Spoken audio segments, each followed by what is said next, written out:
Pour ceux qui me connaissent depuis un petit moment, vous savez que j'aime varier mes sujets de vidéo, alors de l'histoire des personnages aux duels fictifs en passant par les techniques et les transformations. J'ai notamment parlé du Super Saiyan, du Super Saiyan 2, du Super Saiyan 3, et je me suis dit pourquoi pas parler du Super Saiyan Blue, sortir un petit peu de Dragon Ball Z pour rentrer un petit peu dans Dragon Ball Super. Et en parlant du Super Saiyan Blue, il y a quand même pas mal de choses à dire, à commencer par qu'est-ce qui va la différencier du Super Saiyan.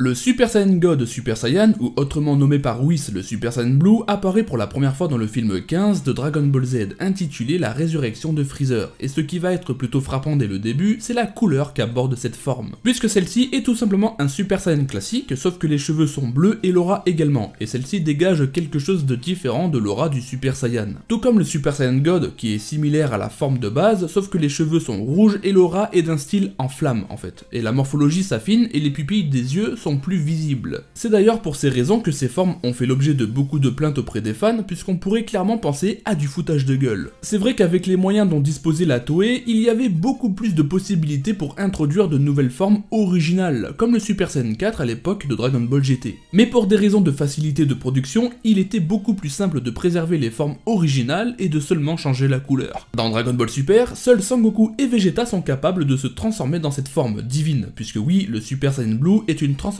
faite de ki divin. Et encore une fois, c'est dans le film 15 qu'elle apparaît pour faire face à Freezer qui lui aussi vient d'obtenir une nouvelle transformation avec Golden Freezer. Donc nous avons Sangoku qui se transforme, on découvre cette transformation au même moment et on ignore quand et comment il l'a obtenue. Mais nous sommes habitués à cela depuis la saga Buu avec un Sangoku capable de se transformer en Super Saiyan 2 et 3 sans que nous sachions comment et quand et où d'ailleurs il est parvenu à les atteindre. Sauf que pour une nouvelle transformation plutôt significative, cela aurait été intéressant de savoir comment il a atteint une telle transformation, mais cela ne semblait pas être dans les projets de nous le faire savoir. Bref, dans l'affrontement qui oppose Sangoku à Freezer, on remarque que Sangoku a l'avantage, même si c'est en partie à cause du manque de maîtrise de la nouvelle forme de Golden Freezer qui requiert trop d'énergie. Quoi qu'il en soit, ce combat ne ressemble en rien à celui qui se produit sur Namek plus d'une décennie plus tôt. Bien que cette forme soit divine, elle confère à son utilisateur une puissance bien colossale, puisqu'elle multiplie la force et la vitesse de ce dernier vers de nouveaux sommets à des années-lumière des simples formes du Super Saiyan 2 et 3. Sachant également que dans la philosophie du Super Saiyan Blue, l'utilisateur semble avoir un esprit plus calme, ce qui rend la maîtrise de cette forme divine plus simple et efficace. D'ailleurs, la maîtrise du Super Saiyan God en général permet à son utilisateur d'augmenter ou bien de masquer sa puissance, contrairement aux formes du Super Saiyan qui permet seulement d'augmenter considérablement la puissance. Comme lorsque Sangoku affronte Krillin, il parvient à le combattre sans lui faire trop de mal, malgré l'énorme différence de puissance entre les deux combattants. Mais cette transformation, bien qu'elle soit divine, ne rend pas pour autant son utilisateur intouchable. Sorbet, par exemple, qui est un serviteur de Freezer, a réussi à blesser Sangoku malgré la différence de niveau, encore une fois. Sangoku et Vegeta ont d'ailleurs déclaré qu'il fallait avoir un esprit serein et une concentration aiguisée pour pouvoir contrôler correctement cette transformation. Ce qui différencie également le Super Saiyan Blue des autres formes de Super Saiyan, c'est qu'il est composé de ki divin, ce qui fait de cette transformation n'est détectable que par ceux qui savent comment sentir le ki divin. De plus, le fait que ce soit une transformation plus ou moins pure, puisqu'elle est divine, elle peut être combinée au Kaioken, comme nous l'avons découvert dans l'anime lorsque Sangoku affronte Hit. Il faut également savoir que le Super Saiyan Blue a pour inconvénient l'endurance, et pour rendre cette forme plus efficace et plus avantageuse dans les combats à venir, Sangoku et Vegeta ont cherché une solution. Malgré le génie combatif de Sangoku, c'est Vegeta qui a su utiliser la pleine puissance du Super Saiyan Blue, et pour ce faire, il suffit de se battre en Super Saiyan God, puis de frapper en Super Saiyan Blue. Ainsi, il conserve son endurance et libère la puissance explosive du Super Saiyan Blue seulement au moment où il porte un coup précis. C'est grâce à cette technique que Vegeta a surpassé Goku Black en Super Saiyan Rosé, alors même qu'il avait dépassé Vegeta auparavant avec cette même transformation. Malgré tout ce que je viens de vous dire, il est tout de même bon à noter que aucun Super Saiyan Blue ne peut défier Beerus, car son niveau étant bien trop lointain pour les Saiyans à ce stade-là. Mais il y a d'autres variantes de cette transformation, et c'est là que nous en venons à Végéto qui opte pour le Super Saiyajin Godo Super Saiyajin Barriya. Cette variante consiste tout simplement à combiner le Super Saiyan Blue avec une barrière d'énergie similaire à celle que Végéto avait utilisée face à Buan.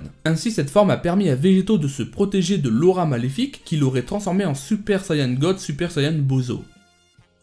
Je dois à tout prix tenir la promesse que j'ai faite à Kaba. C'est pour cette raison que je vais me surpasser et que je vais trouver le moyen de dépasser mes limites. Et c'est comme ça, Jiren, que je vais te battre à plat de couture.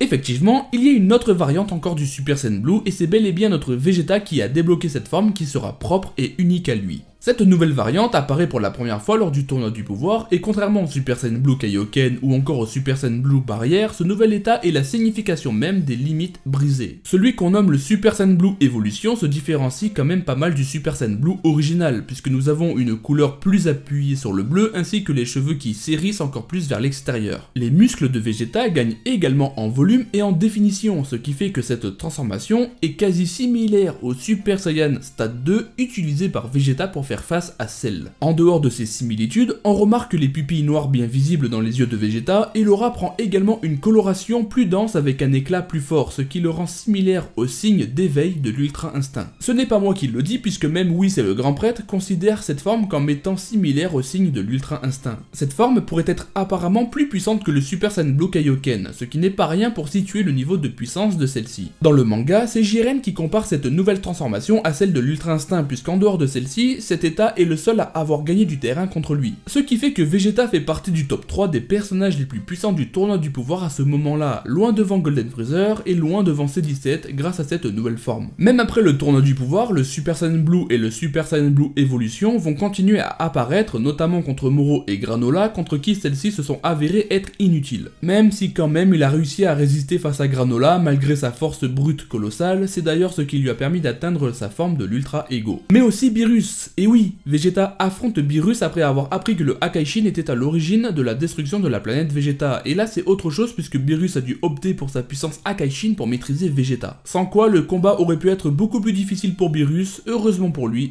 c'est un Hakaishin. Et voilà les amis, c'est tout pour cette vidéo, j'espère très sincèrement qu'elle vous a plu, que vous avez pris beaucoup de plaisir à la regarder. Moi de mon côté, je suis en train de vous préparer une autre vidéo pour Noël, à moins que celle-ci sorte à Noël, je ne sais pas encore trop, au niveau planning je suis un petit peu perdu, mais quoi qu'il arrive, il y a pas mal de vidéos qui vont venir par la suite, donc en attendant je vous souhaite quand même à toutes et à tous de passer de très bonnes fêtes de fin d'année, et puis à très bientôt pour de nouvelles vidéos, ciao.